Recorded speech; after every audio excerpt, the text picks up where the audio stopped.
students. I wish you all are doing well. चलिए आज शुरू करते हैं nutrition in animal class 7th and this is part 3rd of this chapter and I hope this will be the last part. Okay, so in previous lectures we had done about digestion in human beings या nutrition in human beings के बारे में हमने study किया था. Now अभी हम जो नेक्स्ट टॉपिक करने जा रहे हैं that is digestion in grass eating animals. So students, grass eating animals जो है वो हमारे चारों तरफ हम डेली जो देखते हैं उन्हीं का एग्जांपल ले लेते हैं, लाइक काउ, बफेलो, जो ये ग्रास ईटिंग एनिमल है. हॉर्स हो गया. ओके, सो यहाँ पे जैसे हम आपकी बुक में काउ का एक डायग्राम बना के दिया हुआ है, एनसीईआरटी साइंस की जो बुक है उसी का एग्जांपल ले लेते हैं, डाइजेशन इन ग्रास ईटिंग एनिमल. यहाँ पे हम एक काउ का एग्जांपल लेके चल रहे हैं. ऑलमोस्ट इन जितने भी ग्रास ईटिंग एनिमल जो मैंने आपको अभी नाम बताए हैं इन सभी में सेम डाइजेशन सिस्टम होता है. ठीक है, न्यूट्रिशन सब में सेम तरीके से फॉलो होता है जो न्यूट्रिशन का जो सिस्टम है. सबसे पहले जो ग्रास ईटिंग एनिमल्स हैं इनमें क्या होता है कि जैसे इनको सर्व किया जाता है फूड जो कि ग्रास है, जैसे इनको ग्रास सर्व किया जाता है ये सारा का सारा फूड बहुत ही सडन, बहुत ही फास्ट उसको सॉलो कर लेते हैं. ठीक है, एंड उसको सॉलो करने के बाद वो फूड जो है डायरेक्ट इनके डाइजेशन सिस्टम में नहीं चला जाता. वो एक पार्शली डाइजेस्टेड फूड होता है जो स्टमक से पहले एक प्लेस होता है वहां पे जाकर के कलेक्ट हो जाता है जिसको बोलते हैं रुमन. यहाँ मैंने लिखा हुआ है दैट इज कॉल्ड रुमन. यहाँ पर स्टोर हो जाता है वो सारा फूड और वो जो फूड जो उन्होंने सॉलो कर लिया that is partially digested. Partially मतलब उसमें डाइजेशन स्टार्ट तो हो गया प्रोसेस, उसकी जो फूड की जो कॉम्प्लेक्स सब्सटेंसेस है वो सिंपलर सब्सटेंसेस में कन्वर्ट होनी स्टार्ट तो हो गई, लेकिन वो फुल्ली अभी कन्वर्ट नहीं हुआ है सिंपलर सब्सटेंसेस में जिसको बॉडी यूज कर सकती है. ठीक है, तो ये जो पार्शली डाइजेस्टेड जो फूड है इसको बोलते हैं कर्ड. ओके, अब जब वो जो एनिमल है जो ग्रास ईटिंग एनिमल जो काऊ का हम एग्जांपल ले रहे हैं, जब वो सारा का सारा ग्रास सॉलो कर लेती है और वो सॉलिड जो ग्रास है वो यहाँ रुमन में आ गया, कर्ड बन गया, देन आफ्टर उसके बाद का आगे का प्रोसेस क्या होता है कि हम देखते हैं जो ये ग्रास ईटिंग एनिमल होते हैं ना, तो इनको कभी देखिएगा स्टूडेंट्स कि ये आपको सारा दिन इनका जो माउथ है वो चलता हुआ दिखेगा कंटिन्यूटी में. ठीक है, जिसको हम हिंदी में क्या देते हैं, जुगाली करते रहते हैं सारा दिन. ठीक है, तो इसमें क्या होता है कि जब रुमेन के अंदर जो पार्शली डाइजेस्टेड फूड जो चला गया वो सारा दिन रिटर्न इनके मुंह में आता रहता है और इसको ये च्यू करते हैं. ग्रास ईटिंग जो इनके माउथ में जब रुमन से फूड आता है इसको ये च्यू करते रहते हैं कंटिन्यूटी, एंड देन आफ्टर वो च्यू करने के बाद वो फूड जो है फर्दर आगे डाइजेशन के लिए जाता है जो स्टमक में जाएगा, स्टमक से स्मॉल इंटेस्टाइन और फिर large intestine and then all process जो कंटिन्यू होता है. ठीक है, तो इस प्रोसेस को बोलते हैं रूमिनेशन. जो पहले फूड रुमन के अंदर गया और रुमन से वापस माउथ के अंदर आता है ग्रास ईटिंग एनिमल के अंदर और फिर आगे वहां से च्यू करने के बाद जो आगे जाता है this process is called rumination. और ऐसे एनिमल जो ये पाथ को फॉलो करते हैं, पहले सॉलो करते हैं अपने रुमन के अंदर, उसको स्टोर कर लेते हैं, देन आफ्टर वो वापस आता है फूड, ऐसे एनिमल्स को बोलते हैं रूमिनेंट्स. ठीक है, बाकी का डाइजेशन सिस्टम जैसे स्मॉल इंटेस्टाइन, लार्ज इंटेस्टाइन के सेम वही फंक्शंस होते हैं जो मैं आपको पहले बता चुका हूँ न्यूट्रिशन इन एनिमल्स के अंदर. यहाँ पर एक और चीज जो हमें ग्रास ईटिंग एनिमल्स के बारे में बड़ी इंपॉर्टेंट है जो हमें पता होनी चाहिए, दैट इज अबाउट कि जो ग्रास होती है उसके अंदर काफी ज्यादा क्वांटिटी में सेल्यूलोज प्रेजेंट होता है. सो स्टूडेंट, सेल्यूलोज के बारे में खास बात यह है कि सेल्यूलोज जो है उसको डाइजेस्ट नहीं किया जा सकता बाय ह्यूमन बींग्स और बाय एनिमल्स. एनिमल भी डायरेक्ट उसको डाइजेस्ट नहीं कर सकते और ह्यूमन बींग तो बिल्कुल ही नहीं कर सकते. सो फिर ये ग्रास जो होती है ये कैसे इसको इंटेक कर रहे हैं या इसको कैसे यूज कर रहे हैं जो ग्रास ईटिंग एनिमल है. तो अगर ये डाइजेस्ट नहीं कर सकते तो ये क्यों खा रहे हैं. तो इसके लिए आपको बताता हूँ कि डाइजेस्ट कैसे करते हैं. एक स्पेशल प्रोसेस होता है उसके लिए. वो स्पेशल प्रोसेस क्या है?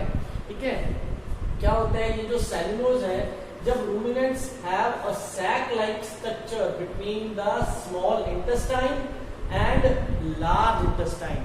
जो ग्रास ईटिंग एनिमल्स होते हैं इनकी स्मॉल इंटेस्टाइन और लार्ज इंटेस्टाइन के बीच में एक सैक लाइक स्ट्रक्चर. सैक क्या होता है?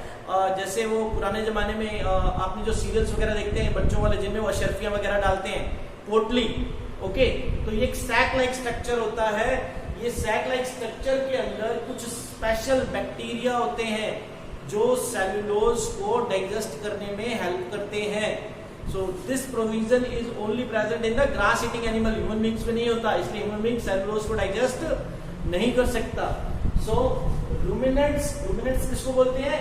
जो ये वाला पाथ फॉलो कर रहे हैं डाइजेशन के लिए, जो ग्रास ईटिंग एनिमल, इनको बोल रहे हैं ruminant have a sac-like structure between the small intestine and large intestine.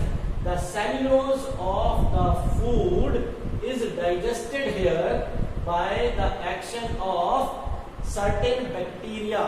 मैंने आपको बताया ये जो सैक लाइक स्ट्रक्चर है जो प्रेजेंट है, कहाँ प्रेजेंट है?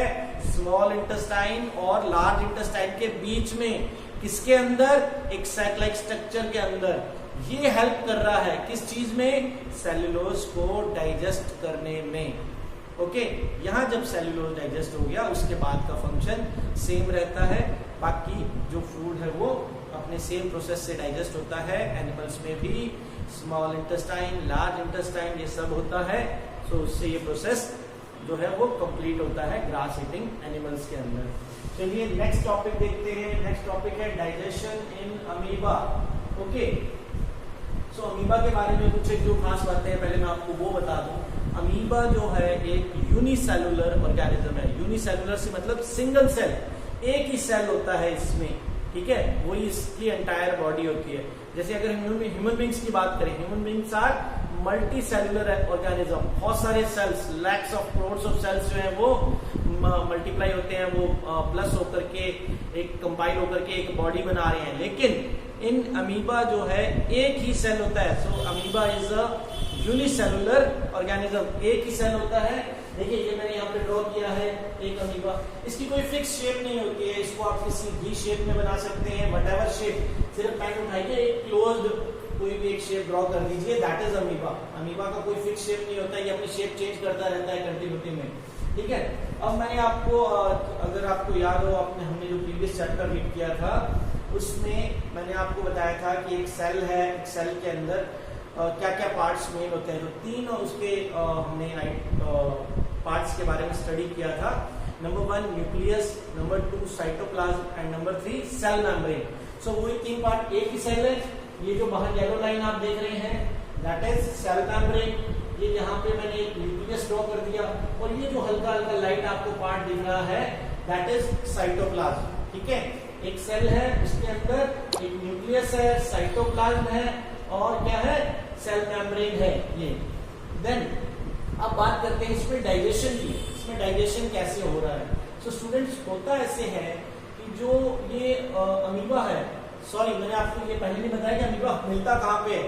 सो अमीबा जो है ये माइक्रो ऑर्गेनिज्म है, इसको हम नेकेड आई से नहीं देख सकते, नंबर 1। नंबर 2, ये मिलता कहाँ पे है? हम अगर इसका एक डोमेस्टिक एग्जांपल अगर ढूंढना चाहें, हमारे घरों के आसपास अगर रेनी सीजन में कहीं स्टैग्नेंट वाटर रह जाता है 15-20 दिनों के लिए या ज्यादा टाइम के लिए, तो स्टैग्नेंट वाटर के ऊपर हरे रंग की एक काई जम जाती है, ग्रीनिश लेयर। वहां पर उसमें नीचे की साइड में उस लेयर में वहां पर ये अमीबा प्रेजेंट होता है। उसके अलावा भी जो पॉन्ड्स होते हैं वहां पर और भी बहुत सी जगह पे अमीबा जो है ये प्रेजेंट रहता है। एक मैंने आपको एक एग्जांपल बताया कि कहाँ मिलता है, ठीक है।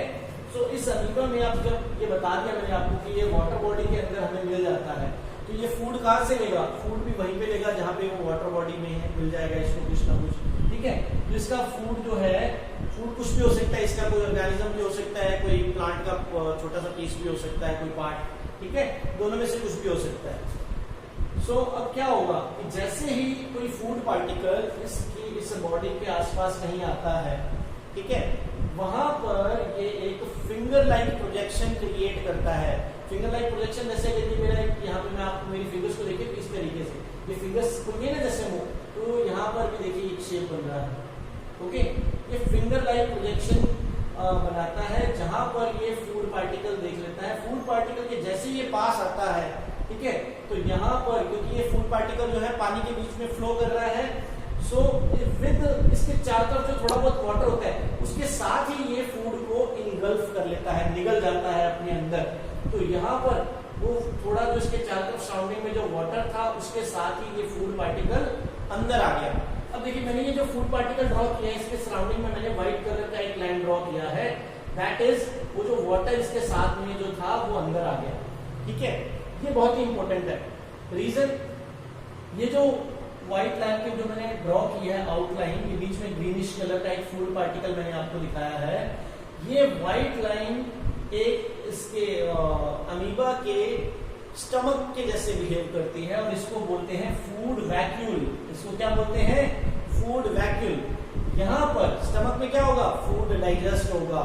अब डाइजेशन के लिए क्या चाहिए? डाइजेशन के लिए जरूरी है कुछ एंजाइम्स जो फूड को डाइजेस्ट करे टाइमली। तो वो एंजाइम इसमें कहां से आएंगे? ये जो साइटोप्लाज्म है इससे वो एंजाइम इस फूड वैक्यूल के अंदर जाते हैं और फूड को डाइजेस्ट कर देते हैं। जब फूड डाइजेस्ट हो गया उसके बाद वो अब्सॉर्ब होगा। वहां पर ये जो वैक्यूल होता है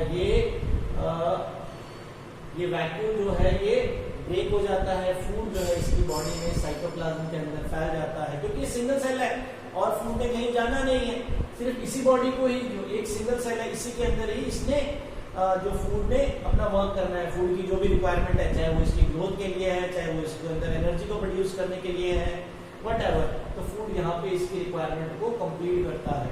अब फूड की रिक्वायरमेंट अगर कंप्लीट हो गई तो कुछ अनडाइजेस्टेड फूड भी बचेगा। वो अनडाइजेस्टेड फूड कैसे बाहर जाता है? हमने पढ़ा था एनिमल ह्यूमन बीइंग्स का, जब मैंने आपको रीड करवाया, स्टडी करवाया था, तो उसमें मैंने आपको बताया था थ्रू इजेशन।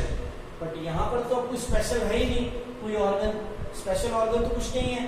तो क्या होता है कि इसकी जो ये सेल मेम्ब्रेन है बाहर से, ये जब इसके अंदर एक पर्टिकुलर अमाउंट या क्वांटिटी में अनडाइजेस्टेड फूड जो है वो कलेक्ट हो जाता है, तो कहीं से भी इसकी बॉडी रप्चर करती है, मतलब थोड़ा सा कट लगता है और वहां से ये जो अनडाइजेस्टेड फूड है वो बाहर निकल जाता है और वापस इसकी बॉडी जो है वो वापस रिपेयर हो जाती है। एंड देन आफ्टर इसका ये प्रोसेस जो है वो चलता रहता है। I repeat the entire process. सबसे पहले सूडोपोडिया, फिंगर लाइक स्ट्रक्चर और सूडोपोडिया एक ही बात है। ये डेवलप होता है, ये फूड को इनगल्फ करता है, वैक्यूल बनता है, वैक्यूल के अंदर फूड डाइजेस्ट होता है। देन आफ्टर डाइजेस्टेड फूड जो है वो साइटोप्लाज्म के अंदर अपना वो फ्री हो जाता है। साइटोप्लाज्म उसको यूज करता है फॉर ग्रोथ और for whatever requirement of the amoeba. ठीक है, एंड देन आफ्टर कहीं से बॉडी जो है एक जगह से रप्चर होती है और अनडाइजेस्टेड फूड जो है वो बाहर निकल जाता है, उसको बोलते हैं इजेशन। ठीक है, मैंने यहाँ लिख दिया इजेस्टेड फूड लिखा था, सॉरी, इजेस्टेड फूड। सो इस तरीके से इसके अंदर डाइजेशन का प्रोसेस जो है वो एग्जीक्यूट होता है अमीबा के अंदर। ओके स्टूडेंट्स, सो चलिए मैंने यहाँ पे कुछ इम्पोर्टेंट पॉइंट्स लिखे थे जो हमने 5 पॉइंट जो ह्यूमन बीइंग्स में स्टडी किए थे, वही सभी जितने भी टाइप के एनिमल्स होते हैं उनमें डाइजेशन में ये 5 पॉइंट्स फॉलो होते हैं। इसको ध्यान रखिएगा, बहुत ही यूजफुल है, ये आगे आपको आने वाले टाइम में सीनियर क्लासेस में काम आएगा। नंबर 1 इंजेशन, फूड को माउथ के अंदर लेना। देन आफ्टर डाइजेशन उस फूड को सिंपलर सब्सटेंस में कन्वर्ट करना। देन अब्जॉर्प्शन, उस सिंपलर सब्सटेंस में जो फूड कन्वर्ट हो गया, वो जो सिंपलर सब्सटेंसेस हैं उनको उनकी जरूरत की जगह पे पहुंचाने के लिए एक मीडियम, ह्यूमन बीइंग में क्या था, स्मॉल इंटेस्टाइन से जो विली के जरिए फूड कहाँ जा रहा था, विली के जरिए फूड जा रहा था ब्लड वेसल्स में, वो अब्सॉर्ब हो गया था। फिर उसके बाद असिमिलेशन, वो सिंपलर सब्सटेंस में जो फूड जो ब्लड वेसल्स के अंदर आ गया उसको आगे ट्रांसपोर्ट करना, पर्टिकुलर सेल तक पहुंचाना और वहां पर उसको यूजेबल फॉर्म में लाना, that is assimilation. And then after the last point, जो अनडाइजेस्टेड फूड होता है बॉडी के अंदर उसको बॉडी से बाहर करना, that is called egestion. Okay, ये 5 पॉइंट्स जो हैं ये बेसिक्स होते हैं किसी भी एनिमल के अंदर डाइजेशन को स्टडी करने के लिए। इसको आप अमीबा में भी अप्लाई कर सकते हैं, ग्रास ईटिंग एनिमल्स में भी, हर जगह पे अप्लाई कर सकते हैं, ताकि उसको अगर लर्न करने के लिए एक सीक्वेंस आपके दिमाग में रह सके। एक स्टूडेंट से क्लास टॉपिक एक ब्लू बॉक्स है आपकी बुक में, दैट इज डायरिया। ठीक है, डायरिया इज अ डिजीज जो पर्टिकुलरली ड्यू टू इसका एक रीज़न डायरिया होने का जो है वो है अगर पॉल्यूटेड वाटर पी लेते हैं या पॉल्यूटेड फूड के खाने से, इन कुछ एक रीज़न है ऐसे जिनकी वजह से डायरिया नाम की जो डिजीज़ है ये हो जाती है, एक तरीके का इन्फेक्शन कह सकते हैं। ठीक है, इसके सिम्टम्स क्या क्या हैं? इसके सिम्टम्स हैं लूज मोशन, आपकी बुक में लिखा हुआ है स्टूल, वाटरी स्टूल। ठीक है, तो अगर नॉर्मल लैंग्वेज में मैं इसको बोलूँ तो लूज मोशन, कंटिन्यूटी में लूज मोशन होना। ओके, तो अगर कंटिन्यूटी में किसी को ये वाटरी स्टूल हो रहे हैं तो उसकी वजह से बॉडी में सॉल्ट एंड वाटर की बहुत ज़्यादा कमी हो जाती है, उसकी वजह से बहुत ज़बरदस्त वीकनेस फील होने लगती है। सो इसके लिए, इसके ट्रीटमेंट के लिए एज सुन एज पॉसिबल हमें डॉक्टर के पास जाना चाहिए। लेकिन उससे भी पहले जो एक चीज़ हमें करनी चाहिए कि घर पे डोमेस्टिक एक ट्रीटमेंट कह लीजिए या फर्स्ट एड कह लीजिए, उसके लिए हमें क्या करना चाहिए कि वाटर के अंदर सॉल्ट एंड शुगर दोनों मिक्स करके थोड़ा एक लिमिटेड क्वांटिटी में अगर उसको पी लें तो कुछ पर्टिकुलर टाइम के लिए हमें एनर्जी मिल जाती है and then we can go to the doctor.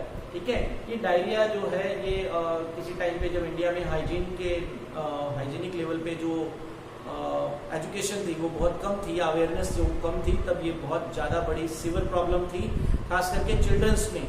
ठीक है, सो इसका एक ये भी है कि जैसे अभी आजकल के टाइम में चला हुआ वॉश योर हैंड्स, तो ये बहुत ही अच्छी चीज़ है to prevent from diarrhoea also. जितना ज़्यादा हैंड वॉश करके खाना खाएंगे, खाने को ढक के रखेंगे, पानी को ढक के रखिए, ये सब चीज़ें साफ